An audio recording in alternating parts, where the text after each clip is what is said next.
आज के वीडियो में हम लोग पढ़ेंगे काइनेटिक वॉर्स के बारे में। तो स्टार्ट करते हैं हम लोग आज का टॉपिक फर्स्ट काइनेटिक वॉर से।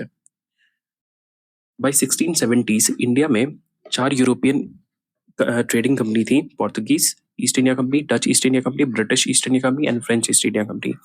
अब इन सब में ट्रेड को लेकर हमेशा एक राइवलरी रहती थी कि कौन सबसे ज्यादा ट्रेड करेगा, कौन डोमिनेंस करेगा। पर धीरे धीरे पोर्तुगीज बाहर हो गए क्योंकि 1661 में इंग्लैंड का जो चार्ल्स टू रहता है उसकी शादी हो जाती है पोर्तुगीज प्रिंसेस से, कैथरीन ऑफ ब्राजेंगा से। और इसी के साथ कुछ टेरिटरीज और पॉलिटिकल समझौता होता है जिसकी वजह से पोर्तुगीज खुद को मतलब स्ट्रेट वॉर से बाहर कर देते हैं। ओके, अब डच के साथ क्या होता है कि एक फेमस बैटल होता है, बैटल ऑफ कोलिचा, जहाँ पे ट्रेवेनकोर का किंग जो होता है मार्तन वर्मा, वो बुरी तरह से जो है वो डच को हरा देता है। और ये डच लोग जो है वो इंडिया को छोड़ के अपना जो शिफ्ट कर लेते हैं इंडोनेशिया और मलेशिया एज अ बेस। अब इंडिया में दो यूरोपियन कंपनीज बसते हैं, French east India company and British east India company.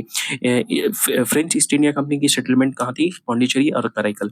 और ब्रिटिश ईस्ट इंडिया कंपनी की जो बेस थी वो थी फोर्ट सेंट जॉर्ज मद्रास में और सेंट डेविड कुडलूर में। ये दोनों जगह कार्नेटिक रीजन में थी। अब क्या होता है कि 1740s में यूरोप में ऑस्ट्रेलिया वॉर ऑफ सक्सेशन को लेकर एक वॉर चलती रहती है और इस वॉर में ब्रिटेन भी आ जाता है। ठीक है, और as a okay, immediate cause of war क्या होता है कि 1745 में ब्रिटिश ईस्ट इंडिया कंपनी जो है वो अटैक कर देता है French ship in Indian ocean. ये जो अटैक है वो करता है कैप्टन बर्नेट, जो हम लोग पहले भी पढ़ चुके हैं। ठीक है, और ये वॉर अब क्या हो जाता है एज ये इंडिया में भी ये वॉर को देखा जाता है as a extension of European conflict, जो कि हम लोग देख रहे थे as a war of succession जो यूरोप में हो रहा था उसका एक एक्सटेंशन था ये। अब फ्रेंच रिस्पॉन्स क्या था कि जो कैप्टन डुप्लेसी है, जो फ्रेंच गवर्नर था, वो हेल्प लेता है किसका? ये लेता है मॉरिशस का जो फ्रेंच गवर्नर था उसका हेल्प लेके, और ये दोनों मिलके एक नेवल काउंटर अटैक करता है ब्रिटिश पे और ब्रिटिश शिप को डिस्ट्रॉय करता है और मद्रास को भी कैप्चर कर लेता है। सब कार्नेटिक रीजन में हो रहा था, इसीलिए कार्नेटिक रीजन का नवाब अनवरुद्दीन भी इन्वॉल्व हो जाता है। वो डुप्लेसी को ऑर्डर करता है कि रीजन में पीस रखने के लिए, बट डुप्लेसी उसको झूठा प्रॉमिस करता है कि वो मद्रास को कैप्चर होने के बाद नवाब को गिफ्ट में दे देगा मद्रास। बट ऐसा जब नहीं होता है तब नवाब जो है वो फ्रेंच ईस्ट इंडिया कंपनी पे हमला कर देता है इन अक्टूबर 1746।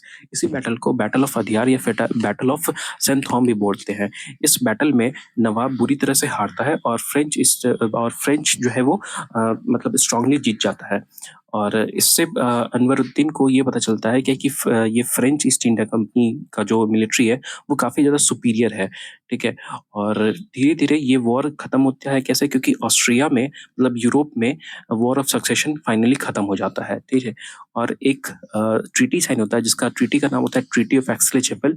इसमें बोला जाता है कि ब्रिटेन जो है वो लुइसबर्ग रिटर्न करेगा किसको? फ्रांस को। और फ्रांस रिटर्न करेगा मद्रास किसको? ब्रिटिश ईस्ट इंडिया कंपनी को। मतलब जिसका जो था उसको रिटर्न हो